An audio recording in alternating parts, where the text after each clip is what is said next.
Chapter 7 Dialogue in the Ditch. July 9th. The Ditch, 1:01 a.m. After walking for a few hundred more feet, the trio came to an end of a large drainage pipe which emptied out into the ocean.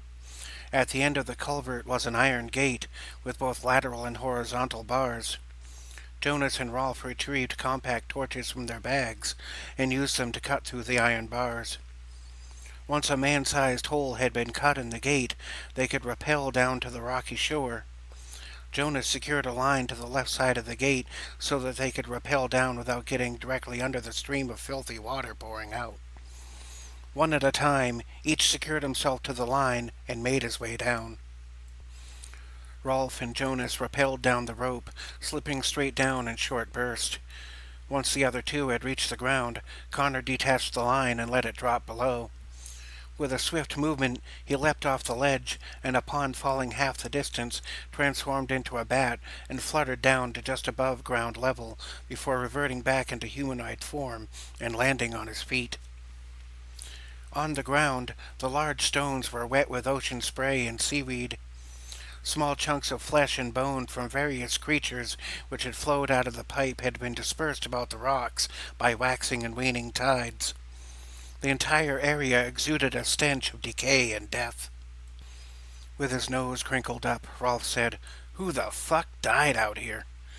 Jonas remarked, "Whoever lost the games." Rolf retorted, "My question was rhetorical." Connor looked about the trail of rocks leading to the nav point, then interjected, "None died here. The corpses of the victims were merely discarded."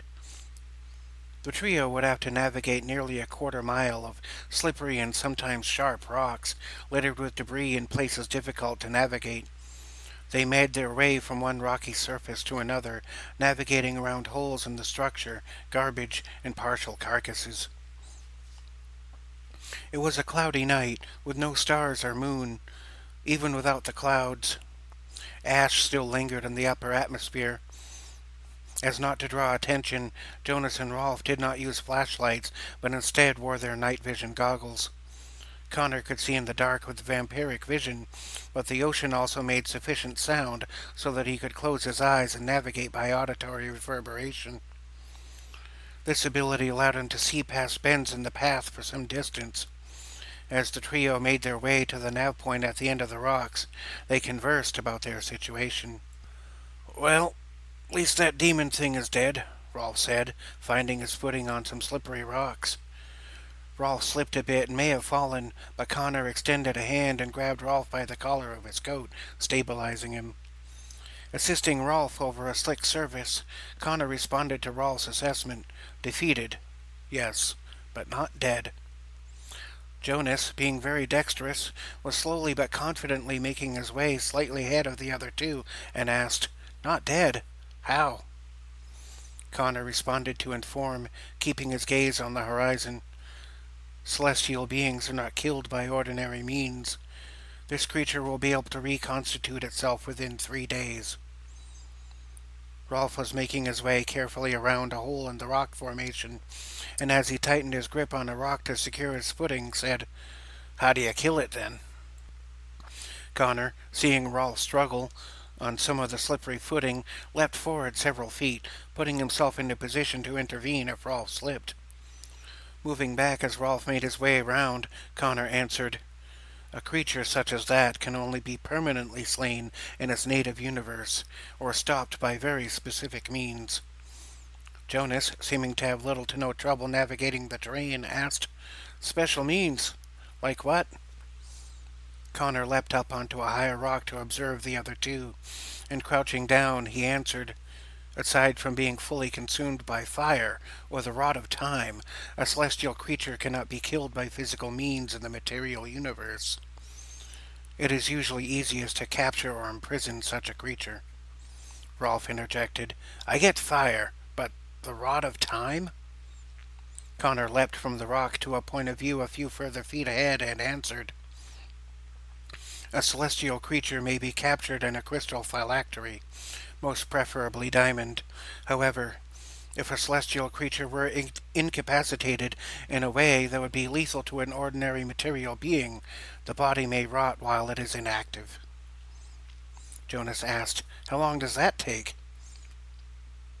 Connor extended a hand to help Jonas across a significantly wide hole in the terrain, and upon catching Jonas after a long jump, answered, "Roughly 1,000 years, sometimes as long as two, assuming the instrument of the incapacitation does not rot away before the body. In which case," Rolf completed the sentence his own way, "it just comes back, pissed off that it was left to rot." Jonas, helping Rolf across a very slippery patch of ground, said, "Okay, I understand all that, I suppose, but why live in a sewer? That seems a little out of place for a celestial demon bent on domination." "Simple," Connor responded. "It was a necromancer, and so was empowered by the presence of death. It cared only for the power derived from the steady flow of corpses being dropped into the sewers. It does not need a reason to crave power. The attainment of power can be an end unto itself." Rolf stopped for a moment to scratch his head, then retrieved a cigarette and put it to his lips to hold it, knowing better than to light it. Letting the cigarette dangle from the side of his mouth, Rolf spoke. "So, I'm betting that thing is going to come looking for us in a few days." Connor nodded. "Most likely. The pride of a dark celestial is easily wounded, especially when under demon contract. Its master may even involve itself." Rolf stopped altogether, then fixed his gaze on Jonas. "Speaking of demons, Jonas, I'm pretty sure that chanting you did was part of the, Jonas interjected. "Exorcism prayer. I learned it in seminary school." Rolf tilted his head, making a somewhat disgusted face with a disingenuous, repugnated smile. "You? A priest? Why? Oh, wait, let me guess. You got tired of fucking kids and wanted to move on to killing them." Connor spoke in a stoic but authoritative tone. "Mr. Luger, we cannot effectively work together if you continue to antagonize. Whatever personal issue you have with Jonas can be settled after our mission is concluded, but not now." Jonas and Rolf stared at each other for several more seconds, after which Jonas lifted his right hand and flipped Rolf the bird. Rolf raised his hand and made a fist as though about to strike. Before anything else could happen, Connor extended a hand and caught Rolf's fist midair. With a violent shove, Connor knocked Rolf to his ass on the slimy ground. Jonas was ready to fight as well, but Connor stood between the two. Connor spoke again in a slightly more agitated tone. "Continue to behave as children and I will leave you here.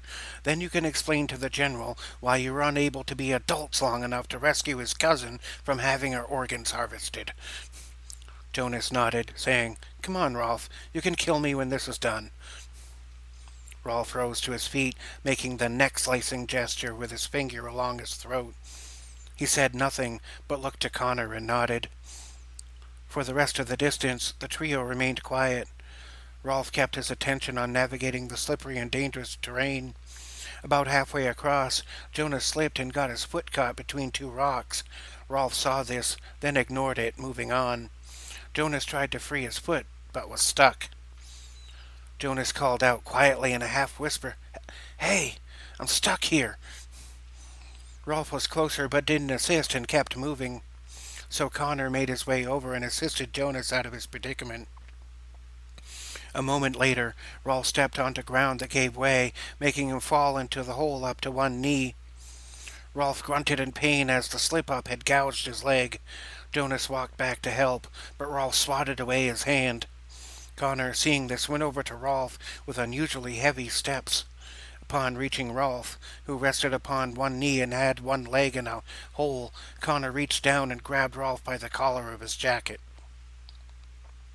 Letting Rolf down from the hole, Connor put his nose right up to Rolf's and grunted, "Grow the hell up." Connor then dropped Rolf onto his backside again and walked away. The cigarette was sent to the ground. Rolf reached down to retrieve it, but upon lifting it up, he realized that it was covered in sludge. Rolf let out a frustrated sigh, flicking the soiled cigarette back down onto the ground. Jonas walked by and caught up to Connor soon afterward, but Rolf sat on his ass for several seconds, then stood up in a huff, wiping some of the garbage off his pant leg. The trio resumed making their way toward the nav point at the end of the rocks. Rolf managed to regain and keep his composure by whistling a tune to himself. Jonas glanced over at Rolf a couple of times, but Rolf's attention was on the distant horizon. Jonas posed a question to Rolf. "Where did you hear that tune?" Rolf answered back, half paying attention. "What?" Jonas started to repeat himself. "Where did you—" Rolf answered before Jonas could complete the question a second time. "Oh, was a song I heard on the radio back in '87. Wings of Shit, or something like that. It's about other people holding you down and being shitheads." Jonas answered, "I'm not so sure about that." Rolf, being cordial despite his own feelings, asked, "Yeah, what's it mean to you?" Jonas paused as he checked his footing before taking a step down to a lower rock, and responded, "The song was about limiting beliefs, being mired to the ground because your philosophy isn't working, and the pain that follows." Rolf stepped up over a rock, and looking at Jonas in front of him, making a finger gun gesture and pointing it at the back of Jonas's head, asked, "Why would you think that?" Jonas, still looking forward, answered, "Because I wrote it." Rolf's facial expression went from annoyance to disgust. He then took the finger gun and, moving it away from Jonas's head, instead inserted the finger gun into his own mouth and made the pulling the trigger motion. Under his breath, but just loud enough to be heard, Rolf muttered, "Asshole, being all right and shit." Rolf's tone changed to mockery as he waved his hands around, speaking in a ridiculous and mocking voice. "Ooh, I wrote a song. I'm so special." Some distance ahead, Connor leapt down from a particularly high rock. Upon landing and approaching the others, Connor said, "It is not here." Rolf responded in an almost panicked tone. "What?" Connor leapt down from his perch. "The vessel has not arrived." Jonas took out his Matic phone and sent a text to a number saying, "Where is our evac?" A text came back from that same number saying, "Encountered resistance. ETA's moved up to about 20. Jonas texted back, "Resistance?" The returning text read, "Bullets." Jonas put the phone back into his pocket as Rolf and Connor eagerly awaited a response, whereupon Jonas said, "Jacob met with trouble. 20 minutes until new ETA." Connor nodded and then spoke, "Then we stay low and wait." Rolf interjected, "That's lay low, dead man." Connor, who was now sitting in a lotus position among a little nook in the rock, simply nodded, acknowledging Rolf's corrective comment. He closed his eyes and rested his hands on his knees, connecting index fingers to the tip of his thumbs in a meditative position. Rolf nodded and chuckled slightly, saying, "We stay on high alert, and he takes a nap." Jonas made a disgusted face at first, then smiled as a thought occurred to him, saying, "I think he meditates to prevent himself from killing us. You should try it sometime." Jonas and Rolf sat down on rocks as well, making a triangle formation between the three. However, while Jonas and Rolf faced each other, Connor sat with his back turned toward them, instead facing the misty night air of the ocean. Connor kept his breath slow and even paced while remaining absolutely still. Rolf and Jonas fidgeted in various ways, removing mud and grime from their clothing, gear, and skin. The three sat in silence for some time, until Jonas spoke. Jonas kept his gaze on the ground in front of him and his voice soft, but he started telling a story. In 1991, I had been in Matic for a couple of years. After spending a year bringing entertainment to various bases, and then doing mostly logistical work at a desk, Jonas... Rolf let out a heavy sigh, frustrated with Jonas having brought up the topic. Connor, still sitting in the meditation pose, did not move but overheard, and simply said in a low voice, "It does no harm to listen before you kill him." Rolf rolled his eyes a bit, let out a second sigh, shook his head, then resumed being quiet, with his arms crossed and his gaze downward. Jonas continued to speak again, picking up where he left off. Well, I had just finished my training in cross-border data extraction. I had information about the Red Union and their plans. Not getting this information back home would have meant death for thousands in the neighboring country. Dissidents, asylum seekers, escaped refugees, and all that. Jonas paused for a moment, taking a few gulps of water from his canteen. At the same time, Rolf lit up a smoke, making sure to use his hands to shield the flash of the lighter.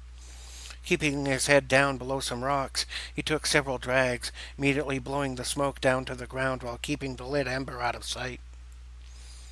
Still holding the canteen and looking off into the distance, Jonas continued. I was on a train back to Pampahindi when an undercover Red Union officer on the train figured out my identity. Rolf, between puffs on his cigarette, muttered out, "You fucked it up pretty good, huh?" Letting out a small sigh but keeping his composure, Jonas continued. We had a mole in our own unit, and they had ratted me out. I received a communique warning me about the agent, while trying to avoid the officer on the train who was at that time looking for me. I received another communique from home base that a bomb had been planted on the train, intended to kill me and any refugees on board. I had to, Rolf interrupted, steer the train towards the youngest possible victim. Jonas became agitated and raised his voice some, but started de-escalating as the sentence went on. I had to first get the refugees and asylum seekers off the train. So I pulled the nearest fire alarm, hoping the authorities would be distracted long enough for me to get them to safety as they were nearly at their destination, and the point at which the bomb might be ignited. Instead, the doors were sealed shut and the train didn't stop. Most reacted by panicking and beating on the doors, while some others tried to break the windows and escape that way. I knew the train was heading for one of two destinations, one being a major train station populated by hundreds, and the other being a small station which had fallen into disuse. I made my way toward the front of the train, hoping to stop it or disable the bomb. I had to fight my way through undercover Red Union agents just to get there, and the clock was ticking. By the time I got to the engine, I had just a few seconds to make a decision. I didn't believe my ordnance training was enough to disarm a bomb planted by a rogue Matic agent, especially in such a limited time frame. From inside the train, I saw a fast sports car at a traffic light. I jumped out of the train just as the Red Union agents got to the engine. I ran to the car, dodging gunfire, ripped the panic-stricken guy out of the seat, and took off. I drove like a madman, causing property damage, and made it to the nearby rail switching station just in time to divert the train onto the old route, no longer in service. I watched the train go by a few seconds afterward. Then I saw this massive explosion from just a few 100 feet away. I didn't think anybody would be at the abandoned station. Rolf huffed and coughed a bit, putting out a cigarette, saying, "It should have died on that train." Jonas continued. I had to get vital information to my unit in Hindi. Communications were being blocked, so I had to try to reach them in time to warn them that they had been found out. All attempts at communication were being jammed, and I couldn't get there in time. I arrived late to see the building destroyed by an airstrike, along with a few city blocks. I thought I was making a decision between killing hundreds of civilians or destroying an abandoned station. In the end, despite all my efforts, I couldn't save any of them. Rolf chuckled sarcastically. Aren't you fucking noble? Jonas, having shed a tear during the telling of his story in a very open way, choked it back some, then reaching into his jacket, took out a pistol, walked over to Rolf and put it into Rolf's hands, pointing back at his own face. Holding the barrel against his own forehead through his goggles, as Rolf kept a loose hold on the grip, Jonas pressed the barrel hard against himself and said, "If you fucking insist, then go ahead. Get your fucking revenge and do this without me. Or you can take your fucking head out of your own ass long enough to help us prevent this thing from happening to someone else's loved one. because I'm pretty fucking sure that if we fail at this, the girl's father will find a way to kill all three of us. So it's your call, motherfucker. Rolf laughed and chuckled almost maniacally, then let out a sigh, pushing the barrel of the gun down to the ground and said, I see your balls finally dropped. But nah, I ain't gonna kill you here. You deserve so much worse. Jonas, pausing for a moment, then asked, Why the hell was your daughter at an abandoned train station in Hindi to begin with? Rolf expressed irritation, guffawing at the question, and was about to speak. Connor interrupted, saying, Our transport has arrived. Jonas retrieved his pistol and stared at Rolf for a moment, who simply nodded in the affirmative. The trio gathered their gear and made their way toward the shore some 100 or so yards away. Off in the distance, a man could be seen waving his arms from a vessel barely above water. Upon walking over rocks and through mud, the trio found Jacob sitting on top of the hatch to what could appear to be most of a submarine.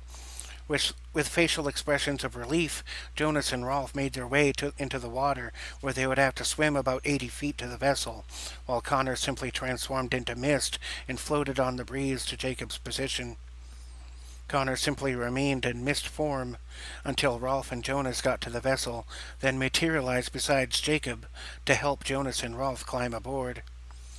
Jonas greeted them, cigar in mouth, wearing an open ballistic vest over a floral patterned shirt with a picture of a sunny beach and a logo that read, Give me sunshine or give me death. Jacob waved the trio towards the hatch with a ladder leading down into the vessel, saying, Good to see you, boys. Get into ship before we get shot at again, will ya?